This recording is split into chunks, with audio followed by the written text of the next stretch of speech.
ई आकाशवाणी ह। प्रधानमंत्री नरेंद्र मोदी के मॉरिशस यात्रा के पूर्व संध्या पर प्रस्तुत बा विदेश मंत्रालय के प्रवक्ता रणधीर जायसवाल संग आकाशवाणी संवाददाता आलोक रंजन राय के विशेष बातचीत। भारत मॉरिशस का रिश्ता कितना गहरा और महत्वपूर्ण बा एकर अंदाजा यही बात से लगावल जा सकेला कि जब मॉरिशस का प्रधानमंत्री नवीन राम गुलाम ई घोषणा संसद में कई न तो पूरा हॉल तालियों का गड़गड़ाहट से गूंज उठल। In the context of the celebrations of the 57th anniversary of the independence of our country, I have great pleasure to inform the House that following my invitation, His Excellency Shri Narendra Modi, the Prime Minister of India, has kindly agreed to be the guest of honor for our National Day celebrations. एकरा बाद प्रधानमंत्री नवीन राम गुलाम प्रधानमंत्री मोदी का धन्यवाद देना कि ऊ अपना बिजी कार्यक्रम से समय निकाल के मॉरिशस का राष्ट्रीय दिवस का सेलिब्रेशन में शामिल होए का मंजूरी देना। It is indeed a singular privilege for our country to host such a distinguished personality who is doing us this honor in spite of his very tight schedule and in spite of his recent visits to Paris and the United States. He has agreed to be here as our special guest. The visit of Shri Modi is a testimony of the close relations between our two nations. प्रधानमंत्री नरेंद्र मोदी का Mauritius दौरा का अवसर पर आकाशवाणी आज अपन भोजपुरी श्रोतागण खातिन लियाइल बा एगो खास पेशकश। स्टूडियो में बातचीत खातिन हमनी का संगी मौजूद बाना विदेश मंत्रालय का प्रवक्ता श्री रणधीर जायसवाल। सबसे पहले आपका स्वागत कइल चाहब ई विशेष वार्ता खातिन। तहर स्टूडियो में आके all India radio Bhojpuri service के मार्फत तहर श्रोतागण से जुड़े में हमरा के विदेश मंत्रालय के बहुत खुशी होल बा। हमनी की तरफ से पहला मौका बा कि विदेश मंत्रालय all India radio Bhojpuri service के मार्फत प्रधानमंत्री के कोई विदेशी दौरा पर बातचीत करतारन। ई अपने आप में एक अनूठा प्रयास बा, एक नया सोच बा हमनी के तरफ से। बहुत बहुत धन्यवाद। प्रधानमंत्री मोदी का मॉरिशस यात्रा के एगो खास पल मानल जा रहल बा। मॉरिशस का प्रधानमंत्री यात्रा के एगो विशेष सम्मान बतावत बाना कि मॉरिशस के पीएम मोदी का मेजबानी करे का मौका मिलल। ई दोनों देशन का संबंध खातिर का मायने रखेला? मॉरिशस के संग भारत के अटूट संबंध बा। अगर तुम मॉरिशस में लोगों से पूछबो, हियो पूछबो बनारस में, छपरा में, तो कहियन लोग कि मॉरिशस और भारत के संबंध जे बा वो खून के रिश्ता बा, एक अटूट संबंध बा, एक परिवार के संबंध बा।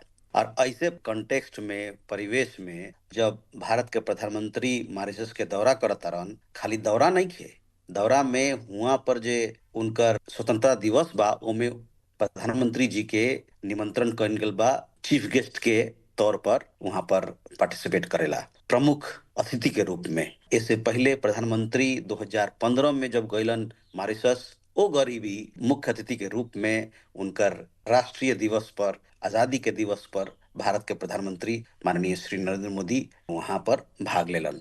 तो इस तरह पता चल सकला कि किस प्रकार का हमार अटूट संबंध बा और इस दौरा से वो अटूट संबंध की और मजबूती मिली।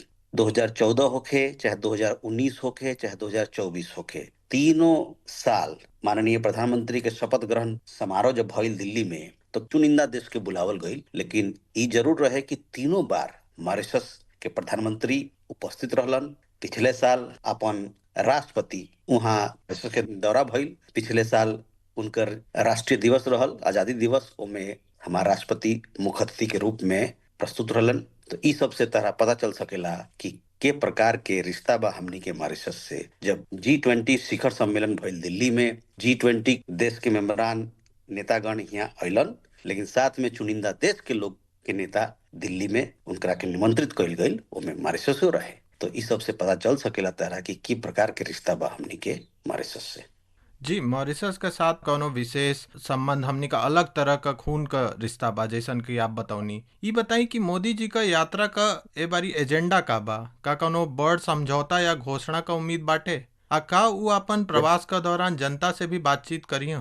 देखो, मॉरिशस के दौरा प्रधानमंत्री के 2 दिन के दौरा बा, 11 और 12 तारीख के, जैसा कि हम बतौनी कि मुख्य अतिथि के रूप में वहाँ उनके आजादी दिवस पर, स्वतंत्रता दिवस पर भाग ली हन। आ तहरा श्रोतागण के हम बता दी कि 1968 में जब मॉरिशस के आजादी भइल तो वहाँ के नेतागण, वहाँ के जो अग्रिम नेता लोग रहे वहाँ के आजादी आंदोलन में, उ सब 12 मार्च के अपन स्वतंत्रता दिवस के नाम चुनलस। काहे कि स्वतंत्रता दिवस 12 मार्च के हमनी के यहाँ महात्मा गांधी के नेतृत्व में नमक आंदोलन भइल, तो एक प्रकार से 12 मार्च के ए से चुनल गईल कि ऊ एक आभार आ साथ में रिस्पेक्ट महात्मा गांधी के और मॉरिशस के जो अटूट संबंध बा भारत के संग, ओकरा खातिर। कि हम ऐसे कहतानी कि तहर श्रोतागण के पता चले कि मॉरिशस और भारत के बीच जो हम कहली कि अटूट रिश्ता बा, खून के रिश्ता बा, तो कौन कौन प्रसंग से हमनी के जुड़ल बानी। प्रधानमंत्री के दौरा 11-12 तारीख में मुख्य अतिथि के अलावे जे कि वहाँ के स्वतंत्रता दिवस हुई ओमे भाग लिहन, ओकरा अलावे वहाँ के राष्ट्रपति से बातचीत हुई, वहाँ के प्रधानमंत्री से बातचीत हुई, वहाँ के अनेक जो वहाँ गणमान्य व्यक्ति बारन उनका से मुलाकात हुई, और साथ में भारतीय मूल के समुदाय बा उनकरा से प्रधानमंत्री की बातचीत हुई। दौरा के दरमियान अनेकों करार हुई, अग्रीमेंट हुई, ताकि हमार जो रिश्ता बा मॉरिशस के, चाहे आर्थिक क्षेत्र हो, चाहे कैपेसिटी बिल्डिंग या स्किलिंग के क्षेत्र हो, चाहे विकास के क्षेत्र हो, इस सब में और मजबूती मिले, चाहे रक्षा सुरक्षा के क्षेत्र हो, ये सब के और मजबूती मिले। भारत मॉरिशस खाली स्वतंत्रता से ही ना, उसे बहुत पहले से भी जुड़ल बाना। जैसे कि गिरमिटिया समुदाय भारत और मॉरिशस का लोगन का संबंधन का आधार है। अब मॉरिशस का लोग कुछ सांस्कृतिक परंपरान के जिंदा भी रखले बाणन। का रउरा ए बारे में कुछ बता सकी ना? देखो, 1834 यादगार बा भारत और मॉरिशस के संबंध में। 1834 में पहला जहाज कलकत्ता से मॉरिशस पहुंचल, उमे 30-35 की 38 भारतीय लोग वहां पहुंचल कलकत्ता से, अप्रवासी घाट में उतरलन, और ओकरा बाद से एक नया अध्याय इतिहास में शुरू हो गई। देखो, मॉरिशस में 13 लाख लोग रहेलेन, वहाँ के नागरिक 13 लाख बारन। 13 लाख लोग में से करीबन 70% लोग भारतीय मूल के बारन। अब ए में जब भारतीय मूल के 70% मानो में 50% से ऊपर लोग जो बा वो भोजपुर क्षेत्र के बारन।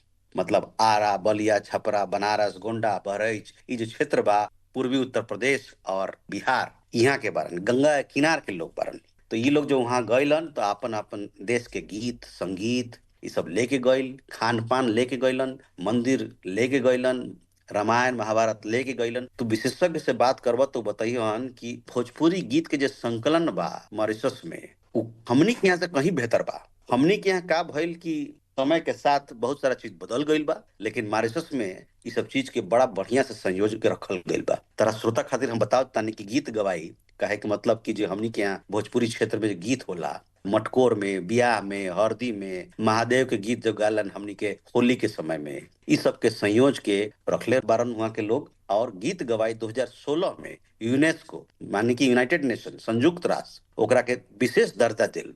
तो इस सब कारण से मॉरिशस में जो प्रकार के तहार भोजपुरी सभ्यता संस्कृति मिली, वो अपने आप में एक अनूठा बात बा।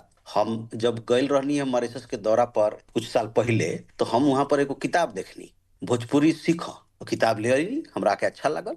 बड़ा मुश्किल है कि हमनी के यहाँ पर भोजपुरी सीखे का लाले कोई किताब मिल जाए, हम तो ना देखनी हो। वहां पर स्कूलों में भोजपुरी सीखा वाला लोग, ये हमरा के पता चल। तो अनेक खान पान होगा, दाल पूरी जैब जो हमनी के यहाँ जब विशेष कुछ होला गांव देहात में, ग्रामीण क्षेत्र में, होली में, दिवाली में, तो दाल पूरी बनेला। दाल पूरी जैब तो मॉरिशस सब जगह सगरो तोरा के दाल पूरी मिली खाए के। पकौड़ा जो बनेला हमनी के यहाँ दाल के पकौड़ा मिर्चाई डाल के उहो मिलेला, जे गांव में छोट छोट कस्बा में तोरा मिली चाय के साथ पकौड़ा, ई पकौड़ा खूब मिलेला मॉरिशस में। लेकिन हुआ चूंकि औरो समाज के लोग रहेला तो नाम ओकर बदल गइल बा, पकौड़ा के लोग कहलन गातो पिमेंत, बट लेकिन बा उ दाल के पकौड़ा। तो कहे के मतलब दाल पूरी हो, गातो पिमेंत हो, गीत गवाई हो, सब चीज को बड़ा बढ़िया से लोग वहाँ संवार ले। तारा यो बता दी कि महाशिवरात्रि इतना धूमधाम से मनेला मॉरिशस में कि देखते रह जाइबा। हमनी के यहाँ गंगा जल लोग उठावेला, चाहे सुल्तानगंज हो और देवघर जालेन, ज्योतिर्लिंग बना देवघर, वहाँ ढारे खातिर श्रावण में जो मेला होला, वैसे ही हुआ महाशिवरात्रि के दिन गंगा तालाब से लोग जल उठालन, अपन अपन गांव में, शिवालय में, मंदिर में अभिषेक करेलन। तो बहुत ये जे सांस्कृतिक गठजोड़ बा हमनी के, वो बहुत सुंदर बा। और बहुत अनूठा बा। इससे हमनी के बड़ा गर्व होला अपन रिश्ता जे बा हमनी के मॉरिशस से संग। जैसन के आप बतौनी है कि चाहे गीत गवई होके, चाहे जैसे खाए का चीज पकौड़ा होके, चाहे दाल पूड़ी होके, भारत और मॉरिशस मतलब एक दूसरा से जुड़ल बना। तो भारत इस साझा सांस्कृतिक धरोहर के बचाए खातिर मॉरिशस का कौनो मदद करता का सहयोग देले बा भारत का सरकार मॉरिशस के? मॉरिशस में हमनी के वहाँ एगो इंस्टीट्यूट बा, महात्मा गांधी इंस्टीट्यूट, ठीक बा। ओकर बाद बा इंदिरा गांधी भारतीय सांस्कृतिक केंद्र। इंदिरा गांधी भारतीय सांस्कृतिक केंद्र जे बा हमनी के जे इंडियन कल्चर सेंटर होला विदेश में 40-50 देश में बा, उनमें सबसे बड़ा सांस्कृतिक केंद्र ई है बा, इंदिरा गांधी भारतीय सांस्कृतिक कला केंद्र। ओकरा बाद वहां पर विश्व हिंदी सचिवालय बा। राष्ट्रपति जी, पूर्व राष्ट्रपति जी जब वहां गइलन तो ओकर उद्घाटन भइल और दोनों देश हिंदी के प्रचार में, भोजपुरी के प्रचार में, गीत गवाई के प्रचार और संरक्षण में, और वहां पर जो रिकॉर्ड बा उ सबके संरक्षण में, अब भारतीय बोली, भारतीय संस्कृति के संरक्षण में दोनों देश अनेक तरीके से काम करता। पिछला कुछ सालन में बहुत मॉरिशस का नेता भारत का दौरा भी कैले बाड़न। कुछ लोग तो बिहार भी गइल रहने अपन जड़न का तलाश में। ये चीज के बारे में कुछ बताई कि का हमनी का प्रवासी भारतीय लोगन के अपन जड़ खोजे में मदद भी करत बानी जा कौनो तरह का?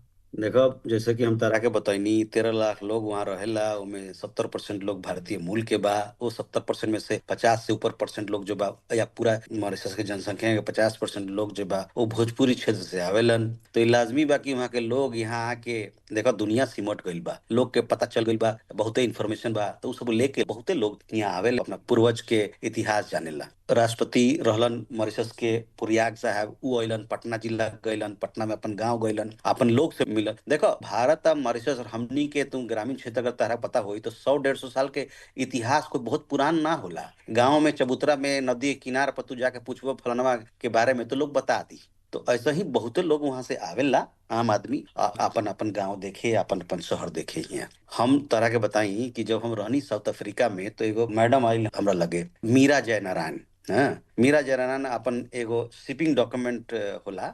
जे जे लोग यहाँ से इंडिया से गइल सबके एक शिपिंग डॉक्यूमेंट होला। तो शिपिंग डॉक्यूमेंट लेके मैडम हमारा भीरे आए कि ई हमार देखो, ई हमार ब्यौरा बा हमार पूर्वज के, हम सारण जिला के रहलन हमार पूर्वज, कोई तरीका बा कि हम वहाँ पहुंच जाई। तो इत्तेफाक से का होई कि जे गांव लिखल रहल ओमे, अनोनी गांव, ओमे हमार बाबूजी योगा करावत रहलन उस समय। तो बड़ा आसानी से हम उनकरा के इस शिपिंग डॉक्यूमेंट भेज देनी। अब फिर जो है सो मीरा जयनारायण पता चल गइल कि फलाना गांव में ई घर बा जहाँ से लोग गइल रहल 100-150 साल पहले। तो मीरा जयनारायण पटना आयल, पटना से वो अनोनी छपरा जिला में बा, वहाँ गइलन, वहाँ जाके अपन परिवार से भेंट होइल। उ लोग एक दूसरे के नंबर दिलस, अभी सब टच में बारन सन। सबसे मजेदार बात बा ई कि ओकनी के सांझ में रहे पटना से रिटर्न फ्लाइट, वो कैंसिल हो गई क्योंकि घरे घर घूमे, वो गांव में, अनोनी गांव में ई लोग घरे घर घूमे लागल, घरे घर घूमे लागल, काने लागल। आ जेने घर में जाए वहां पर मिठाई पूरी तरकारी खियाल जाए। तो ई सब से फिर ओकर लेट हो गई, फ्लाइट छूट गई। तो फ्लाइट फिर दूसरा दिन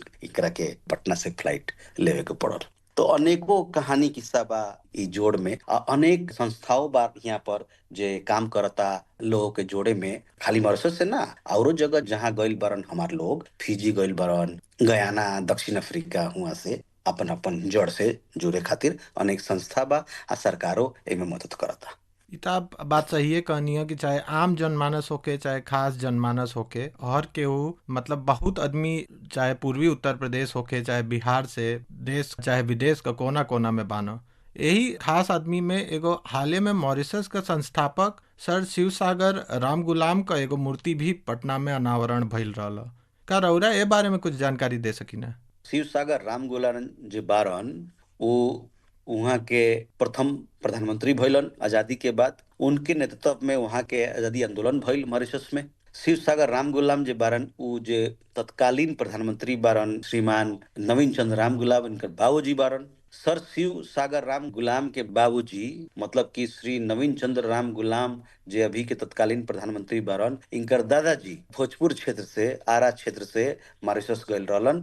2008 में उस समय में ई मॉरिशस के प्रधानमंत्री रहलन श्रीमान नवीन चंद्र राम गुलाम। उनकरा के 3 दिन के उनकर बिहार के दौरा भइल, ई 2008 में भइल। इस दौरा के दरमियान वो अपन गांव गइलन, गांव में कई परियोजना के शिलान्यास भइल। नालंदा गइलन, गया गइलन, बोध गया गइलन, पटना में शिवसागर राम गुलाम जे कि मॉरिशस के प्रथम प्रधानमंत्री हलन, उनकर स्टैचू के, उनकर प्रतिमा के अनावरण भइल। तो अपने आप में एक बड़ा विशेष दिन रहल भारत और मॉरिशस रिश्ता में। अभियो तू अगर जइब पटना में गांधी मैदान जो कि शहर के बीच में बा, वहाँ पर इनकर सर शिव सागर राम गुलाम के प्रतिमा जगमगाता। आ खाली इनकर प्रतिमा नहीं के जगमगात, उ जे चिन्ह बा मॉरिशस भारत के रिश्ता के, वो जगमगाता। भारत मॉरिशस का जौन परस्पर जुड़ाव बा उ त मतलब बहुत समय से चलले आवता। जैसे कि भारत मॉरिशस में बहुत प्रमुख परियोजनाओं का भी, जैसे कि मेट्रो लाइन होखे, चाहे सामाजिक आवास होखे, चाहे ईएनटी अस्पताल होखे, आ खेल परिसर का निर्माण में भी मदद कैले बा। भारत ओकरा अलावा वित्तीय सहायता भी देता मॉरिशस के, जैसे कि यूपीआई होखे, चाहे रुपए कार्ड जैसन सेवाएं भी जौन शुरू करे में मदद कैले बा। ई प्रयास दोनों देशन का संबंधन पर का असर छोड़ले बा, एकरा बारे में तनी बताई। देखा, मॉरिशस भारत के रिश्ता बहुत मजबूत बा, बहुत निकटतम बा। ये हमनी के गर्व होला कि मॉरिशस के विकास यात्रा में हमनी के एक जगह दिल गइल बा। डेवलपमेंट कोऑपरेशन प्रोग्राम के तहत कई एक प्रोजेक्ट हुआ हमनी के करले बानी सन। मेट्रो होकस, चाहे सोशल हाउसिंग प्रोजेक्ट होकस, चाहे अस्पताल होकस, हाई इम्पैक्ट सोशल प्रोजेक्ट कई एक 50 से ऊपर प्रोजेक्ट होकस। कई एक प्रोजेक्ट के ई प्रधानमंत्री के दौरा में अनावरण हुई। और उसके अलावे वहाँ पर जे छात्र वर्ग वारन, जब हम दिल्ली विश्वविद्यालय में पढ़नी तो हमनी के साथ कई एक लोग मॉरिशस के विद्यार्थीगण हमनी के साथ पढ़लन, हमनी से दोस्ती भइल और इस सब चीज से मजबूती मिलल हमारे रिश्ता के मॉरिशस के साथ। विकास यात्रा पे हम एक और बात कहतनी कि मॉरिशस जो बा भारत के लिए सेकेंड लार्जेस्ट, कहे का मतलब दूसरा नंबर पर एफडीआई के स्रोत बा सिंगापुर के बाद। तो हमनी के एक जगह बा मॉरिशस के विकास यात्रा में, और हमनी के भारत के विकास यात्रा में मॉरिशस के अपन जगह बा। मॉरिशस और भारत के बीच में तो जानबे करल कितना सैलानी हमनी के यहाँ से मॉरिशस घूमे जालन। मॉरिशस से भी बहुत सारा सैलानी हमनी के यहाँ आवेलन, हर साल हरिद्वार जाला। अभी कुंभ भइल, महाकुंभ में कई एक लोग आइलन। तो अलग अलग कारण से आवाजाही लगल बा। भारतीय नागरिक खातिर मॉरिशस में वीजा फ्री बा, बिना वीजा के तू जा सकेला। और वहां से उनकरो वीजा फ्री में मिलेला, ग्राटिस में मिलेला। और अभी हाल में हमनी के यूपीआई और रुपए कार्ड जे बा, यूपीआई जो तू हियां चलावेला वो रुपीआई उहो चलेला और रुपए कार्डो चलेला। तो इससे बड़ा मदद मिलेला। हमारे लोग जो बा, स्टूडेंट बा, टूरिस्ट बा, और अनेक क्षेत्र के जो आर्थिक विकास के जो काम होता ओकरा बल मिलेला और ओकरा सहूलियत होला। तो हमनी के एक और तरह बताई कि मॉरिशस अकेला देश बा अफ्रीका महाद्वीप में जेकरा साथ Bharat CEPA comprehensive economic cooperation partnership agreement कैले बा। ई एग्रीमेंट 2021 में भइल, जब हमारे विदेश मंत्री के दौरा भइल रहे। बहुत टाइम लगल है नेगोशिएशन में, लेकिन हो गई। ये अपने आप में एक अनूठा पार्टनरशिप बा, करार बा दो देशों के बीच में। यो बताएं कि तोरा कि मॉरिशस में हमार भारतीय मूल के लोग बा, लेकिन ओकरा के अलावे 11 पब्लिक सेक्टर अंडरटेकिंग, चाहे स्टेट बैंक ऑफ इंडिया हो, चाहे बैंक ऑफ बड़ौदा हो, चाहे लाइफ इंश्योरेंस हो, इंडियन ऑयल हो, ये सब इकाई वहां पर पहुंचल बा, वहां पर काम करता और मॉरिशस के विकास यात्रा में हाथ देता। तो जानबे करल कि कितना हमार बॉलीवुड के माध्यम से हमनी के मॉरिशस में जुड़ल बनी। बॉलीवुड के कितना सिनेमा और सब क्षेत्रीय सिनेमा, चाहे भोजपुरी सिनेमा हो, चाहे तेलुगु सिनेमा, बहुत सारा शूटिंग वूटिंग मॉरिशस में होला। बड़ा सुंदर जगह बा। अब हमनी के प्रधानमंत्री के विजन बा सागर विजन, कहे का मतलब security and growth for all. ई सागर विजन बा, जो दूरदर्शिता बा, एमे भारत और मॉरिशस के सहयोग, भारत और मॉरिशस की पार्टनरशिप के एक अहम इनका रोल बा। आप बात करिए कि जैसे भारतीय मूल का 70% आबादी जो बा मॉरिशस में बा। अब भारत मॉरिशस का इमिग्रेशन आर्काइव के भी डिजिटाइज करे में मदद करता कि मतलब जौन लोग यहाँ से बहुत पहले गइल बाना उनकर कौनो रिकॉर्ड बनावल जा सके। जैसन कि आप पहले भी बतौनी, आपका साथ भी दक्षिण अफ्रीका में भी ऐसा एगो किस्सा भइल। अब प्रधानमंत्री मोदी प्रवासी भारतीय दिवस पर आपन संबोधन में विश्व गिरमिटिया सम्मेलन का भी एगो चर्चा कैले रहना। तो ये सम्मेलन के मूर्त रूप देवे में मॉरिशस का भूमिका हो सकेला? देखा, हमनी के हिया के लोग मॉरिशस में 70% के लगभग बा। हर 2 साल में हमनी के यहाँ भारतीय प्रवासी दिवस मनेला। हर प्रवासी दिवस में तो देखबा कि मॉरिशस के जो समूह बा, टोली बा, वो सबसे बड़ा रहेला। खाली बड़ा ना रहेला, साथ में उकनी के आवेलन झंडा लेके, कंसी लेके, झाल लेके, गीत गावेला। इहो साल 9 जनवरी के जब भइल प्रवासी दिवस सम्मेलन उड़ीसा में, ओहो में मॉरिशस के टुकड़ी जो रहे, मॉरिशस से जो लोग आयल रहलन, सबसे बड़ा टुकड़ी रहलन। तो वो प्रवासी भारतीय दिवस में प्रधानमंत्री अपन अभिभाषण में गिरमिटिया कॉन्फ्रेंस के बारे में बात करलन कि आने वाले दिनों में सब देश मिल के भारत के साथ एक गिरमिटिया कॉन्फ्रेंस हुई। ई सुने के बाद जितना लोग वहाँ रहलन ओकरा के सबके बड़ा हर्ष और उल्लास भइल, बड़ा खुश रहलन सब। दक्षिण अफ्रीका के हो चाहे मॉरिशस के चाहे मलेशिया के लोग बड़ा खुश रहलन और सब लोग देखा था कि किस प्रकार से इस संबंध ये डायस्पोरा जो है भारतीय मूल के लोग जो बाहर रहलन के प्रकार से उनकरा के संयोजित जाई एक विश्व स्तर पर कहल जा सकला। देखो मॉरिशस में भोजपुरी मूल के लोग बा, पटना गया गोंडा बहराइच ई क्षेत्र के पूर्वी उत्तर प्रदेश और बिहार के झारखंड के छत्तीसगढ़ के कुछ लोग बा, तमिल मूल के लोग बा, महाराष्ट्र मूल के भी लोग था, कुछ तेलुगु मूल के लोग बा। तो इहो लोग जो भारतीय समुदाय बा उनकर एक अभिन्न अंग बारन वहां पर। एक और हम तरह के बतावत रहनी कि 1834 में पहला जहाज एटलस वहां पहुंचल कलकत्ता से, गार्डन रिच पियार्ड से पहुंचल कलकत्ता से। हुआ जहां पहुंचने का पहला जो इमिग्रेशन पॉइंट होला जहां पर ओकर वहां पर जो घाट जहां पर उतरलन ओकर नाम उ सब देले बारन अप्रवासी घाट। अप्रवासी घाट आज के दिन में यूनेस्को वर्ल्ड हेरिटेज साइट बा। तो अपन इतिहास के इतना बढ़िया से लोग संयोज के रखले बार क्या बताई तारा। अप्रवासी घाट जे बा वो एक सूचक नहीं थे कि भारत से लोग आए, वो अपने आप में एक सूचक बा, एक सिंबल बा साहस के, प्रयास के, संघर्ष के। आ ऐसे उन लोग के बहुत गर्व होला। आ खाली मॉरिशस के लोग के गर्व ना होला, हमनियों को तो नहीं गर्व होला। तो कुछ और किस्सा तरह बता दी कि हम जब गइल रहनी है मॉरिशस तो हमनी के लोगों के बीच में इतना नजदीकी बा कि हम जब गइनी बाल कटाए तो वो जो बाल काटत रहलन उनका नाम रहे सुभाष। सुभाष बोलन कि हमार नाम बा सुभाष, ऐसे कि हमार माए बाबू के सुभाष चंद्र बोस बड़ा अच्छा लागत रहलन। तो हमरा से पैसा ना ले तो कैसू करके हम पैसा देनी, लेकिन हमरा के छोड़े आ गए वो गाड़ी तक। आ कहलन कि देखो हमार माए बोलले बारे कि हमरा के कहीं ले जाओ चाहे ना ले जाओ, लेकिन एक बार गंगा मैया के दिखाओ, हमरा जरूर ले जाओ। तो इस तरह के लोग के बीच में भाव जो बा ना, रिश्ता मॉरिशस और भारत के बीच में इस प्रकार के भाव बा। एक और तरह किस्सा बता देनी, हमार दू दोस्त रहलन दिल्ली विश्वविद्यालय में, रवि और अवतार। अवतार के तो हमनी के यहाँ बियाह करनी पटेल नगर मंदिर में।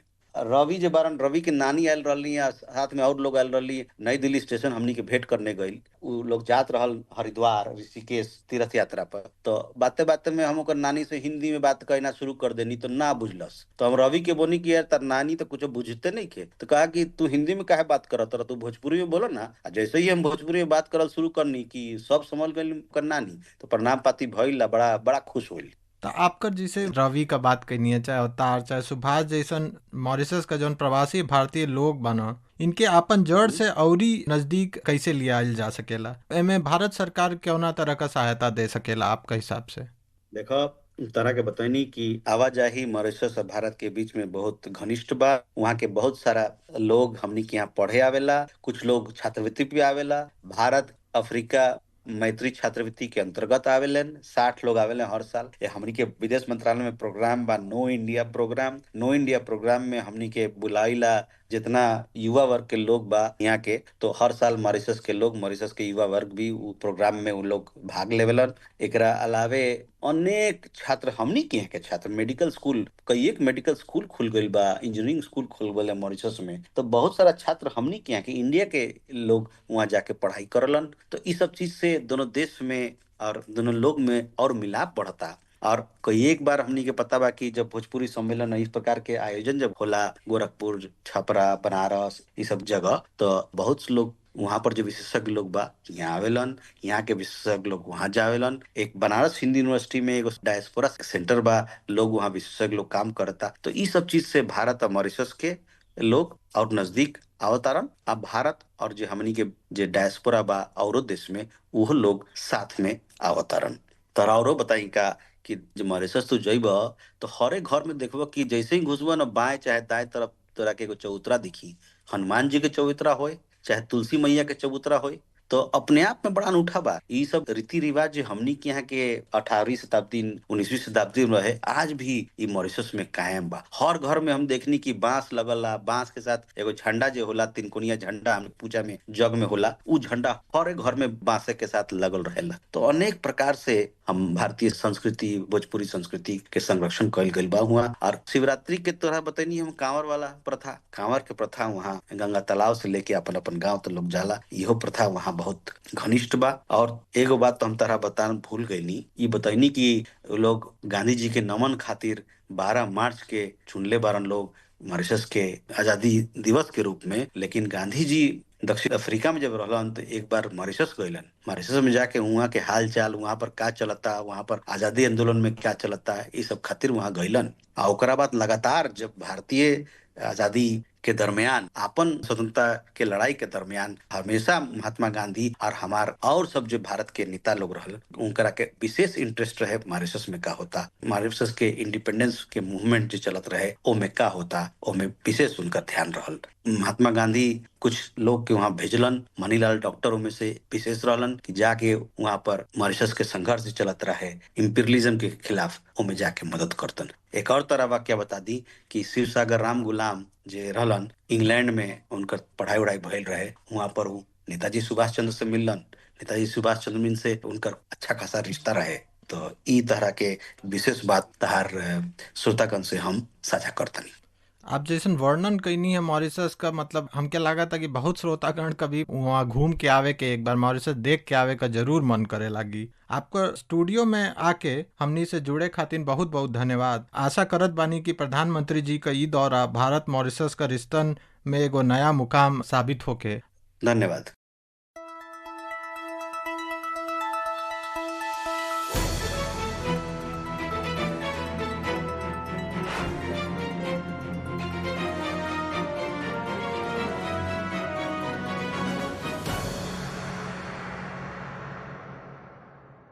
अभी रउआ सुनत रही प्रधानमंत्री नरेंद्र मोदी के मॉरिशस यात्रा के पूर्व संध्या पर विदेश मंत्रालय के प्रवक्ता रणधीर जायसवाल संग आकाशवाणी संवाददाता आलोक रंजन राय के विशेष बातचीत। ई विशेष साक्षात्कार आकाशवाणी के समाचार सेवा प्रभाग द्वारा प्रस्तुत कइल गइल। एकरा रउआ mobile app news on AIR और YouTube channel news on AIR official पर भी सुन सकेली। ई कार्यक्रम के संबंध में अपन प्रतिक्रिया रउआ ईमेल या व्हाट्सएप के माध्यम से भेज सकेली। ईमेल के पता है airnsdtalks@gmail.com और व्हाट्सएप नंबर बा 9289094044। एक बार फिर सुन ली, airnsdtalks@gmail.com और व्हाट्सएप नंबर बा 9289094044।